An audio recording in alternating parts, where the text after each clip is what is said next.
بس عشان يا عبد الله يا ابن مصر، يا عبد الله يا ابن مصر، يا طلبه لبيك يا اخي صل على الرسول عليه الصلاة والسلام. الكلام فيه ما يعرف. نعم. الرجال ذي جاي تنقلبوها ابو جهه تعطونهم شيء؟ تعطونهم شيء؟ يا رجل انا يا ولد اتكلم عربي. اقول اقطع يا خالد ولزم هات حكمه. كذا هذا وش هو؟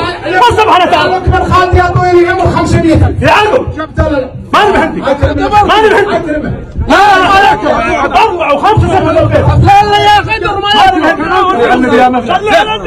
ماني بهندي ماني بهندي.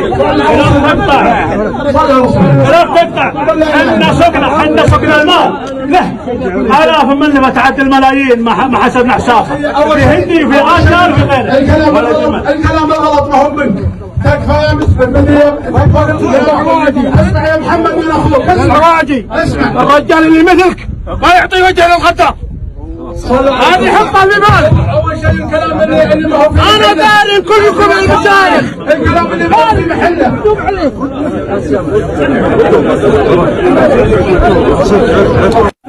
اسمع يا محمد اسمع. يقول ما تفهم هو اللي ما يفهم ولا حسبها صح. اسمع يا محمد لا اسمع هو ذبتنا وحيا الله. اسمع يا محمد اسمع تعود. قلطم من لحية اخوي وانا سم الطلاقي هم ندبر هم يلحقنا الرصاص. اللي يرضاها منكم محمد اللي يرضاها منه يا ابو سعيد. ما حد بيرضاها ولا بيرضاها.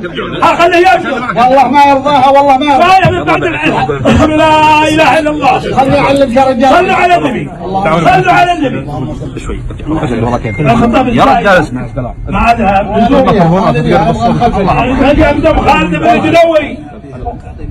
الختام عندكم يا ابن خالد بن الجلوي يا محمد انت عبد الله تعوذ من الشيطان يا لا منك والله متعودين ان شاء الله. انت رجل قد خطيتوا خطا بيض وجيه. لو ان ما انا متعودين يا ابو سعيد لو ان ما انا متعودين بالشيطان هذا طمخ لحية اخوي هم دبرنا يا محمد دبرنا دبار جمال هم لحقنا الرصاص مخططين لها ومدبرين لها.